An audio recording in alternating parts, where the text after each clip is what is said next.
Bonjour chers amis, encore une fois je viens vous faire quelques mises à jour par rapport à l'affaire Osinachi. Je vois dans certaines vidéos que les gens disent qu'il a été condamné à mort. Non, il n'a pas encore été condamné à mort.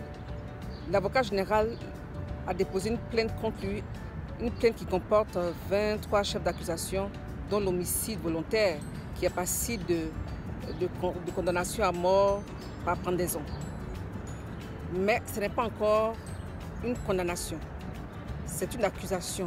L'avocat général du gouvernement du Nigeria l'accuse de 23 crimes, en un mot. Et pour qu'il soit condamné, il faut qu'il y ait un procès et il faut que le juge donne le verdict final. Ça n'a pas encore été fait. Donc Peter Nwachukwu n'est pas encore condamné, il est juste accusé par l'avocat général du gouvernement du Nigeria. Ça, c'est la première chose. Donc, ça veut dire quoi? Ça veut dire que la suite des événements, c'est qu'il doit avoir un procès, comme j'ai dit. Et pendant le procès, il aura droit à un avocat défenseur. Même si c'est un criminel, il a droit à un avocat défenseur. C'est comme ça que les choses se passent dans la norme.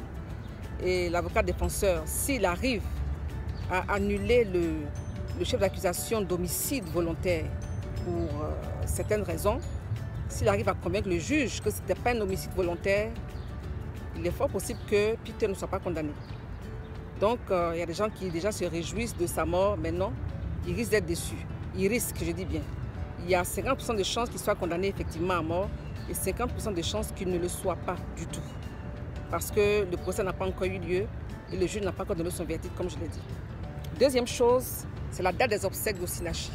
C'est le 25 juin. Il y a eu un communiqué de sa famille. Quand je dis sa famille, entendez sa mère, ses sœurs et sa famille paternelle aussi. Elle avait un père qui est décédé.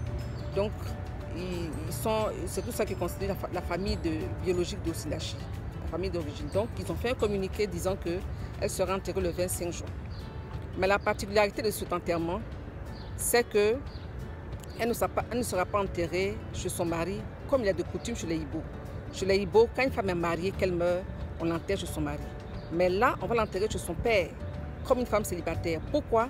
Parce que la famille a aussi prévu de rembourser la dot. Rembourser la dot pour procéder à un divorce. Ça paraît surprenant, elle est décédée, c'est vrai. Mais en Afrique, vous savez que la dot n'engage pas seulement les deux individus, ça engage toutes les deux familles. Et aussi que dans ce contexte traditionnel-là, le décès n'annule pas le mariage. Pas du tout. Le décès n'annule pas le mariage. Il faut retourner la dot pour annuler le mariage. Même pour des personnes qui sont décédées, on peut faire un divorce. Donc la famille de Osinachi a décidé de divorcer et de faire les obsèques comme si elle était juste une fille célibataire avec des enfants. Ce qui implique que sur les faits par les documents officiels, il se pourrait qu'il n'y ait même pas le nom Nwachukwu sur les documents de funérailles, des annonces. Il se pourrait qu'il n'ait même pas son nom. Ils veulent carrément enlever le nom Nwachukwu sur tout ce qui concerne leur fille. Elle n'en a pas voulu de son vivant, mais eux, ils ont décidé de le faire. Et donc, ça veut dire que les parents même de Peter ne pourront même pas venir aux funérailles pour faire les dons comme on le fait généralement. La belle famille vient faire des dons, mais ils ne le feront pas parce qu'ils ne sont plus considérés comme la belle famille. Ce qu'ils pourraient faire éventuellement, et ça c'est moi-même qui le dis, ce qu'ils pourraient faire éventuellement, c'est de venir participer en tant que parents des enfants. Parce que c'est vrai, on rembourse la dot, mais ça n'annule pas leur paternité par rapport aux enfants. Donc, Peter Nwachukwu, pour résumer, il n'est pas condamné, il est juste accusé. On attend le procès et le verdict du juge. Deuxième chose,